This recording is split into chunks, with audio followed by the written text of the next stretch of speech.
Para las familias que sufren, los ideales de esperanza, oportunidades, soluciones y una vida diferente algunas veces se ven muy lejos de la realidad.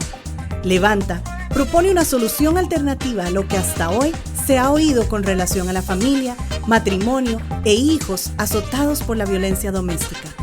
Hoy proponemos un camino más alto, uno que levanta a los caídos y oprimidos, dando voz a quienes no la tienen. Y ahora con ustedes, Levanta. Les saludamos muy cordialmente, de verdad que hayan pasado una semana muy especial y continuamos siempre con el disfrute de mi amigo Alonso, como te saludo cordialmente, mi estimado. Muchas gracias, un gusto estar con vos, saludos y también a todos a quienes nos escuchan, es una alegría compartir un día más. Así es, y bueno, la semana pasada dejamos para esta semana la continuación del tema de la depresión, donde buscamos pues que dar una perspectiva general acerca pues de un tema que no es tan sencillo, por supuesto, pero que tratamos de verlo desde diferentes enfoques a través de la consejería bíblica, la apertura que tiene que tener el consejero, y bueno, creo que el programa anterior fue de mucho provecho, esperemos que ese también. Correcto, fue de mucho provecho y creo que nos amplía un poquito el concepto, como vos bien decís, de un tema que no es fácil hablar, y ni hablar ni entenderlo, pero sí evidentemente pues podemos, por la gracia de Dios, ir separando, discerniendo algunos conceptos, ¿verdad? Y quedamos en el punto de hablar de algunas consecuencias espirituales de la depresión, recalcando, simplemente para recordar, de que hay depresión desde un aspecto biológico, aspectos psicobiológicos o también de la personalidad, y cada uno tratado pues desde una óptica diferente, ¿verdad? Entendiendo que somos seres integrales. Así es, así es. Y en este otro punto que hablamos de las consecuencias espirituales es ¿qué produce la depresión en nuestra relación con nuestro Señor? Y básicamente es esa sensación de culpa, esa sensación de vergüenza, de inoperancia, que según nosotros, un entendimiento que tiene que estar por eso sujeto a lo que la Biblia dice, si nosotros nos vamos, como dice Proverbios, nos vamos solamente en nuestra propia opinión, vamos a tener muchísimas dificultades en nuestra vida. Así que nuestra propia opinión nos puede conducir a que nos vemos alejados del amor, de la cobertura, de la gracia de Dios por nuestro sistema de culpa que nos lleva a una depresión profunda. Claro, Romanos 8:35 nos habla sobre esto en Nueva Traducción Viviente. Dice, ¿acaso hay algo que pueda separarnos del amor de Cristo? ¿Será que Él ya no nos ama si tenemos problemas o aflicciones? Y el versículo 38 nos dice que, y estoy convencido de que nada podrá separarnos del amor de Dios. Entonces, esta depresión, y recalcando que estamos hablando en el marco de la adolescencia, nos da esa sensación de abandono. La palabra nos dice no hay ese abandono. Pero también en el marco conductual podríamos hablar de que la lectura de las escrituras decae, se torna en una obligación legalista. Claro. Igual ocurre con el tiempo de oración y que se convierte en una carga más que en un gozo. Así es, así es. No, inclusive el depresivo va a asistir a asistir a reuniones con convivencias. ¿Por qué? Pues justamente, como hablamos en el programa anterior, por esa falta de neurotransmisores que se relacionan también con el disfrute de ciertas cosas que antes se disfrutaban, claro. y con la energía para hacer tal o cual cosa. Estamos hablando con personas clínicas, con depresivos clínicos. Entonces, hay un gran problema cuando esas personas en una comunidad de fe se le dicta de personas desinteresadas o espiritualmente en una condición inferior porque no están ayudando en nada con el caminar con esta persona. Claro, perdona. Sí, decime. Perdón por la interrupción. Se les declara como personas inclusive carnales sin previamente pues hacer una investigación completa donde sepamos si no hay elementos como esos que están presentes en un adolescente, que de por sí ya la adolescencia es difícil, es bien complicada, y aún más cuando hay un caso de depresión. Eso que dijiste es muy, muy importante en medio de muchísimas cosas, por supuesto. Cuando dijiste que la depresión en sí mismo es complicada en la adolescencia, es que la adolescencia es un cambio, ¿verdad? Sí. Es un cambio es un estado de niñez ya a un enfrentamiento de nuevas condiciones, de nuevos desafíos. Hay un desarrollo físico, hay un desarrollo hormonal. Todo esto ya en sí mismo, estos cambios, con la palabra cambio enfatizado, estos cambios pueden ser o traumáticos, porque de repente él o la adolescente empieza a desarrollarse, empiezan a haber cambios en su cuerpo, que ya sea que se acepten o que no se acepten. Ahora, cuando no se aceptan, es cuando la depresión lleva, por ejemplo, a problemas como anorexia, como bulimia, porque no hay una aceptación corporal. Es cuando, por ejemplo, vienen los piercings, vienen los tatuajes. Es una manera de poder controlar el cuerpo, porque los cambios hormonales nosotros no tenemos control. Claro. Posiblemente yo no quise, por ejemplo, ser corporalmente como me desarrollé. Y quisiera ser según la perspectiva cultural. Correcto. ¿Verdad? Entonces, este choque, este cambio, yo no soy como la cultura dicta, que es la manera de ser más aceptable, entonces de alguna manera es una rebeldía, una manera de controlar. Y bueno, y repito, este control puede ser manifestaciones en el cuerpo, ¿ves? Pero, y ahora, hay depresiones que no solamente llegan en una adolescencia de 12 y 17 años, que es como la habitual, sino que se prolongan. Claro. Hay personas de más de 20 años que prolongan su adolescencia y de repente son las personas que se ponen tatuajes después de 20 años. ¿Por qué? Porque es una manera de control de su cuerpo, ¿verdad? Sí. Pero ya estallan. Sí, son los eternos adolescentes. Eternos adolescentes. Totalmente. Exactamente. También ocurre, pienso, en un aspecto social. A ver, los niños... Yo tengo una niña de 11 años, digamos preadolescente, pero bastante niña todavía, y su interés es jugar. No le interesa otra cosa más que jugar y todas las cosas. Cuando entran en adolescencia y comienzan a ver cambios sociales, ya no van a la escuela, van al colegio, ya sus amigos son más grandes, hay diferentes edades, se va incrementando la independencia, que es lo que buscan, pero no saben realmente lo que significa. Vienen también la carga de alguna responsabilidad más grande. Entonces, estos cambios físicos, hormonales, sociales, familiares, con sus pares, realmente tienden, ¿verdad?, a estas, llamemos, depresiones, ¿verdad? Sí. Y más todavía si hay una predisposición biológica. Se atenúan mucho más. Ahora, es importante recalcar que tristeza no es depresión. Tristeza no es depresión. Hay que marcar bien esa diferencia. Eso es muy importante. Podemos sentirnos tristes por tal situación, pero no significa que estamos en un estado depresivo. Y también hay cambios en la conducta propias. Ahora estás mencionando en el adolescente que pueden confundirse con una depresión, pero que no es así. Correcto. Por ejemplo, en la adolescencia como tal, ¿verdad? Hay cambios en la conducta por esa madurez física y sexual de lo que hablamos, ¿verdad? Que es la pubertad. Cambios en el aspecto sexual. Ahora, estos cambios se toman de manera positiva o negativa, ¿verdad? Muy bien. Ahora, como hablamos del espacio físico en autonomía, el adolescente generalmente ya busca una autonomía, no se metan en mi cuarto, en mis cosas, cosa que vas a ver con tu hija, que de la noche a la mañana, esa dependencia va a cambiar por una independencia. Pero estamos en el marco de algo que es normal en la adolescencia y que no significa un cambio de conducta porque la persona está entrando en un estado depresivo, es lo que quiero decir, ¿verdad? Claro.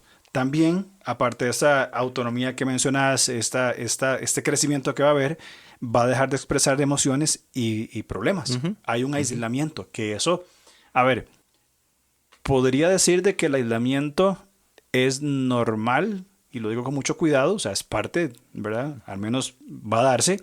El problema es cuando este aislamiento es algo constante, es amplio en tiempo, en espacio, ¿verdad? Es importante saber, y lo mencionamos en el programa anterior, tener buenas conversaciones con nuestros hijos para que puedan expresar con amplitud y tranquilidad sus emociones y sus problemas. Es que ese aislamiento, nosotros como padres los tomamos porque ya en nuestros adolescentes el centro de ellos ya no es la familia, como lo era hace muy poco tiempo. Ahora ya su centro van a ser sus amiguitos, amiguitas, compañeros, compañeras. El teléfono. En el teléfono, ¿verdad? Entonces, Por supuesto, ¿dónde está fulanito, fulanita? No, está en el cuarto hablando con tal. Claro. Ese aislamiento no significa que la persona está en un estado depresivo y está encerrado llorando en su cuarto.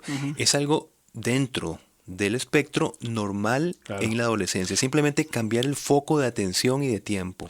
Podríamos decir que no confundamos privacidad con aislamiento. Así Ellos es. buscan, los adolescentes, su privacidad que nunca han tenido, pues su niñez pues no fue necesaria.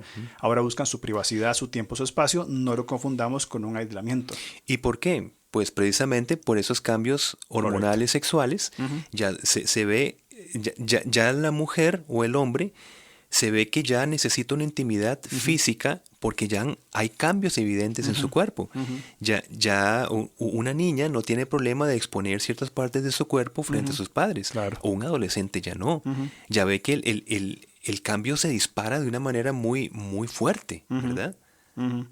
Totalmente de acuerdo. Y esto no debería confundirse entonces con depresiones, con aislamiento, sino saber Exacto. distinguir entre los cambios normales y los problemas depresivos. Sí. Y aunque no quisiéramos, pues hay confrontaciones ya con los padres, ¿verdad? Interesantes confrontaciones. Interesantes confrontaciones que van formando su carácter, van formando su toma de decisiones. ¿Por qué? Porque si son padres muy controladores, muy severos, que siempre, hasta hace 1 o 2 años, le han dicho hasta lo que tienen que vestirse, esas confrontaciones no las veamos todas negativas, sino es una manera de que están alzando su voz y donde junto con los cambios de la adolescencia tienen que haber cambios en la perspectiva de los padres. Correcto. Porque de lo contrario no vamos a procurar el desarrollo emocional de nuestros hijos. Sí, y en estas confrontaciones, que son importantes, son necesarias, contribuyen a la formación del carácter, es importante recordarnos que los adultos inmaduros, entre comillas, somos los padres. Y nosotros podemos liderar o guiar estas conversaciones hacia propósitos de edificación específicos. Es decir, yo como padre puedo caer en un pleito con mi hija, decirle, bueno, listo, pues yo soy el papá y se acabó el asunto y vos no haces esto. O puedo conducir en una conversación inteligente, conducir su pensamiento hacia verdades puntuales, específicamente la palabra de Dios, para una reflexión propia. Claro. Es decir, mi hija o mi hijo se viste o actúa de cierta manera. En lugar de caerle con todo el peso de la ley de la paternidad, es que vos aquí, es que vos allá, ¿por qué no guiar su pensamiento a través de esas confrontaciones hacia que esta persona, en mi caso mis hijas, reflexionen sobre pensamientos y preguntas que yo pongo en su mente que son conducidas a la verdad de Dios y que por sí mismas digan, mira, mi tata tiene razón, sí. Lo que está diciendo tiene cierto sentido, claro. En lugar de la confrontación sin sentido de los gritos o de los pleitos. Así es, así es. Y aunque sabemos que el desarrollo emocional no va de la mano con el desarrollo corporal, ¿verdad? Y cognitivo tampoco. Es decir, el grado de razonamiento se va a estabilizar ya hasta después de los 20 y tantos años, ¿verdad? Va a imperar siempre la parte emocional. Claro. Por eso es necesario ir con ese equilibrio de ir ayudándolas a tomar decisiones, pero que los adolescentes no tomen la pauta de decidir enteramente qué es lo que quieren y necesitan hacer. Entendámoslo muy bien. Libertad no es libertinaje. Correcto. Y los padres tenemos toda la vida, me parece, esa misión tan importante de estar guiando a nuestros hijos, pero guiándolos, conduciéndolos hacia un principio más alto que son los principios bíblicos. Así que, pues en esas conversaciones es darle ese espectro que se va ampliando en la adolescencia, pero yo creo que es un error decirle a nuestros padres, a nuestros hijos, yo a ellos les dejo que hagan lo que quieran porque ya son adolescentes. Claro. Eso es un error fatal, tremendo. Sí. ¿Verdad? Hay límites. Por supuesto que sí. Y sanos. Límites sanos que deben ser impuestos, claro, en diferentes aspectos, ¿verdad? A ver, hablemos de temas importantes para los jóvenes, vestimentas, lugares, amigos. Hay un criterio, hay una conversación reflexiva, pero también hay límites. Exacto. Ese es el equilibrio que tenemos que tener en cuenta. Inclusive cuando hijos después de 20 años estén viviendo todavía en la casa. Exactamente. La independencia, o sea, la madurez es cuando generalmente ya el hijo es independiente, en el sentido de que vive en un espacio independiente de sus padres. Mientras tanto, pues se ajustan a las reglas y a las condiciones de sus padres. Correcto. Todo esto que hemos mencionado anteriormente, estos cambios en su madurez física y sexual, en el control del cuerpo y el espacio físico, la expresión de emociones, confrontaciones, todo esto, para llegar a un punto de poder reflexionar en cuando estas modificaciones propias de la adolescencia coinciden con una depresión. Ajá. Esta entonces queda enmascarada y es difícil de reconocer. Muy Ese es difícil el de punto que reconocer, tenemos que exacto. discernir en este momento. Exacto. Y por ejemplo, ¿cómo reconocer la depresión en adolescentes? Bueno, generalmente se empieza en su centro de estudio, que es donde generalmente se van a manifestar que, vamos a ver, un estudiante que anteriormente era adaptado con buenas calificaciones, súbitamente deja de portarse bien, va perdiendo el interés en el estudio, hay una desesperanza, pero digamos, es una persona ausente y aburrida siempre. Recordemos que tristeza no es lo mismo que depresión. Hay días tristes donde tal vez puede haber una desesperanza. Estamos hablando de una desesperanza continua. Ya no hay interés en continuar con estudios, en proyecciones, ¿verdad? Hay un sinsentido de las cosas, ¿verdad? Los trabajos se hacen incompletos, desinteresados. Hay que tener pues mucho cuidado porque, como bien dijiste, esto puede quedar enmascarado en una conducta normal de la adolescencia, ¿verdad? Y aquí hay que tener pues como esa sabiduría para saberlo discernir. Correcto. El colegio es un buen lugar para determinar cosas. Algunas veces los padres nos ausentamos del colegio diciendo, bueno, es su trabajo, ellos lo educan, pero tenemos que estar muy sabiamente muy pendientes. Otro factor también para reconocer la depresión adolescente es si hay cambios bruscos en la conducta. Así es. Es importante recordar el mismo proceso natural de la adolescencia implica cambios de conducta. Sí, sí. Ya no es lo mismo que antes. Sí, ya nosotros dijimos, mi hija o mi hijo ya no es la misma Exacto. o el mismo desde hace 2 años. Sí, Correcto. y eso es normal. Es parte. Eso es normal. Es parte de... Sí. Ahora, puede haber, con esos cambios de conducta, puede haber aislamiento, ¿verdad? Menor comunicación con los padres, pero el adolescente no pierde las ganas de vivir y disfrutar. Sigue Exacto. contento, sigue feliz con su grupo de amigos, en la escuela las notas, el rendimiento académico no tiene por qué bajar. El depresivo, de modo opuesto, tiene cambios bruscos de conducta, rebeldía, actitudes desafiantes, actitudes agresivas, Correcto. Enfrentamientos inesperados totalmente con hermanos, con amigos, con pares, Sí, sí, se autoexcluye. Ajá. Entonces, son cambios drásticos, no de la normalidad de la adolescencia, sino ya con un aspecto depresivo. Exactamente, sí, qué importante. Y a la vez esta autoexclusión que estás hablando es percibida por sus pares, los cuales van a rechazarlo y empieza a haber un ciclo ahí Claro. complicado, ¿verdad? De muchísimo más aislamiento. Entonces, el resumen básicamente es que hay aislamientos y conductas, digamos, desafiantes que son dentro de la normativa algo esperable. Sin embargo, en una conducta depresiva es un cambio realmente brusco de la persona, notorio y ataques hacia hermanos menores o mayores, hacia compañeros con los que antes se llevaba bien. Y dice, no, esto ya sube el espectro de la normalidad de los cambios propios del o de la adolescente. De acuerdo. Es importante diferenciar entre aspectos genuinos de una depresión y aspectos propios de una adolescencia. Así es. Y bueno, y la tristeza, como hablamos, es un elemento básico de la depresión. Es decir, tiene que haber tristeza para que haya Claro. depresión. Pero recordemos que también nosotros tenemos episodios de tristeza por diferentes situaciones y no por ello somos personas depresivas, ¿verdad? Pero cuando se junta con lo que estamos hablando de mal carácter y mal genio constante, es decir, no simplemente fue que cambió un poco, sino que abruptamente es una persona que no se le puede decir nada porque siempre está de mal humor.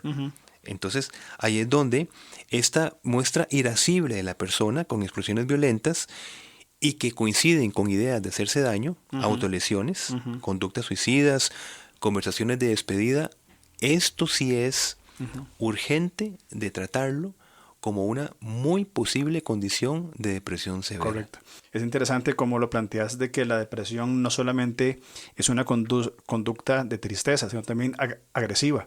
Es decir, la depresión se puede mostrar a través de una conducta de enojo, de ira y de frustración o mal manejo de la frustración, que también es un elemento para considerar. Exacto. Otra cosa más para atender es una fuerte sensación de fracaso y culpa.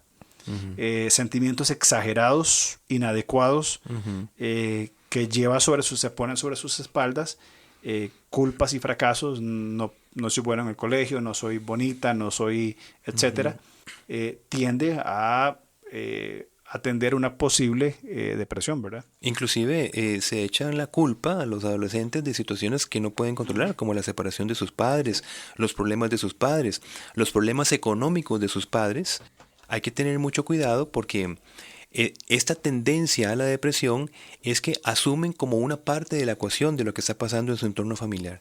Entonces, esto pues deben haber diálogos abiertos, sinceros. Por ejemplo, en casos económicos, cuando la familia pasa de un estado, de un nivel económico a otro abruptamente, hay que estar observando la conducta de los adolescentes, porque si los adolescentes continúan estudiando y ven a los papás, pues ahora sí, con mayor esfuerzo y con mayores problemas, puede ser que impacte en los adolescentes y se sientan como parte de la culpa de lo que está pasando, pero ellos no tienen vela en el entierro, como decimos popularmente, pero tenemos que estar muy atentos con esto. Por eso los diálogos abiertos y sinceros. Eso es súper importante y somos los padres los responsables de la creación de estos espacios. Los hijos, por personalidad, por etapa de la vida, por madurez, muy pocas veces van a generar estos espacios de conversación. Somos nosotros, y como hablamos en un programa anterior, de generar esos espacios de conversaciones de eternidad, o sea, conversaciones reflexivas, abiertas, sin juzgar, sin criticar, sin menospreciarles por su edad o etapa de la vida, sino una conversación de amplitud y de honestidad, por supuesto. Así es.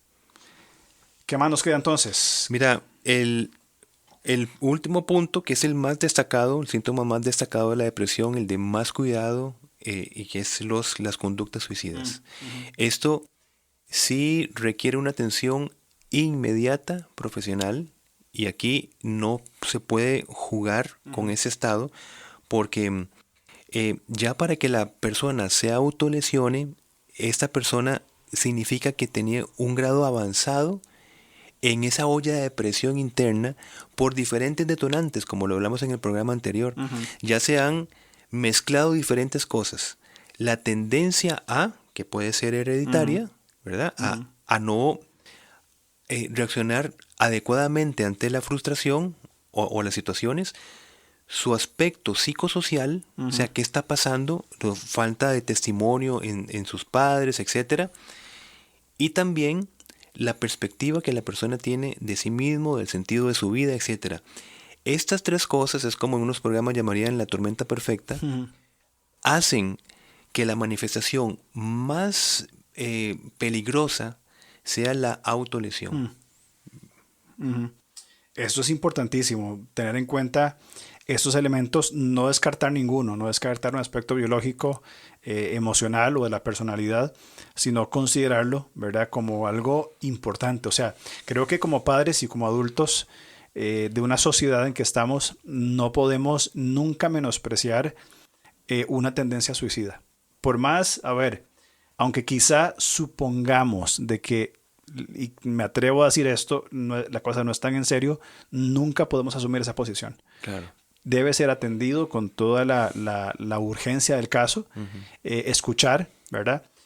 Y si al fin y al cabo, pues era simplemente una manipulación, al fin y al cabo era simplemente una llamada de atención, no hay problema. Sí. Pero ¿qué pasa si es genuina? Sí.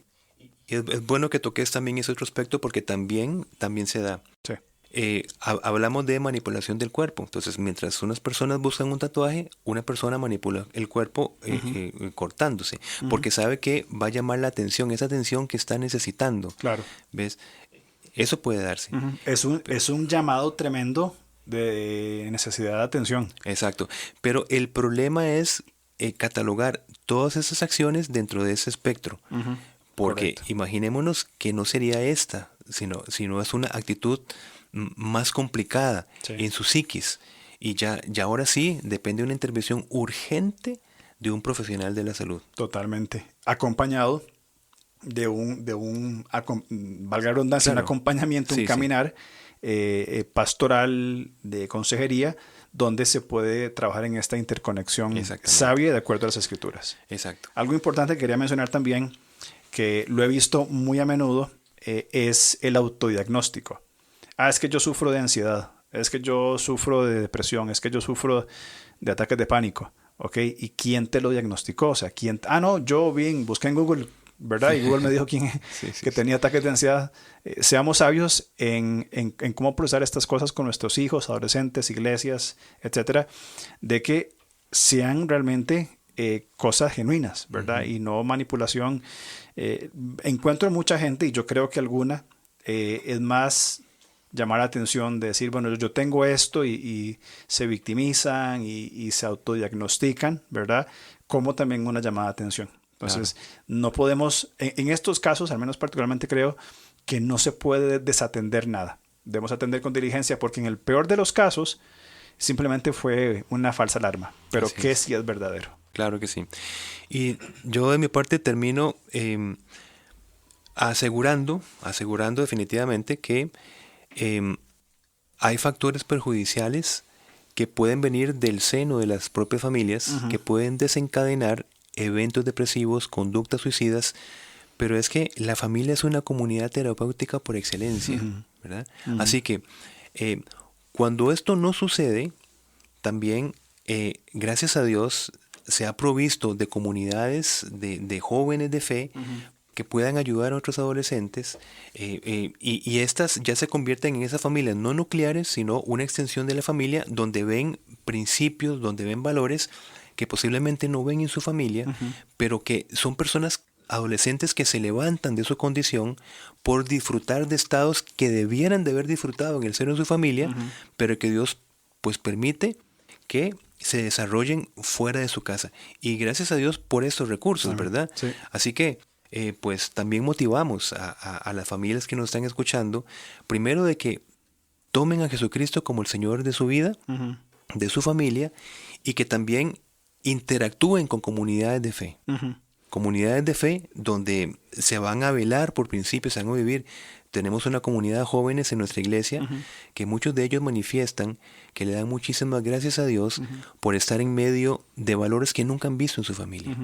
Y también una llamada de atención desde mi posición pastoral, una amistosa y fraternal llamada de atención a iglesias y pastores de propiciar estas comunidades de fe intencionales de una manera integral. Es decir, los jóvenes tienen necesidades muy específicas y creo que los grupos de jóvenes, las comunidades de jóvenes tienen que ser muy bien dirigidas a aspectos integrales, tanto emocionales, físicos, por supuesto espirituales. No concibo un grupo de jóvenes donde no haya actividad física. Necesitan un espacio físico, necesitan gritar, saltar, decir tonterías en el buen sentido de la palabra, como lo dicen, ¿verdad? Cosas vacilonas. También alimentar su espíritu, por supuesto, con la palabra, pero esa integralidad del ministerio juvenil podría ser factores claves para que conductas depresivas, conductas de ansiedad, etcétera, sean contenidas por una comunidad de fe, sostenidas evidentemente por la palabra de Dios. Estás hablando de los aspectos psicosociales. Correcto. Que afectan la tendencia psicológica, espiritual, todo. Sí, está muy buena esa exhortación. Atendamos a nuestros muchachos. Así es. Muy bien, gracias mi amigo. Un gusto estar con vos una semana más. Igualmente. Nos vemos, si Dios lo permite, la próxima semana. Gracias a Gilo este nuevo año que nos sigue ayudando, apoyando por medio de Linaje Producciones. Muy bien, así es, excelente. Gracias por estar con nosotros una semana más. Muy bien, nos vemos. Nos vemos.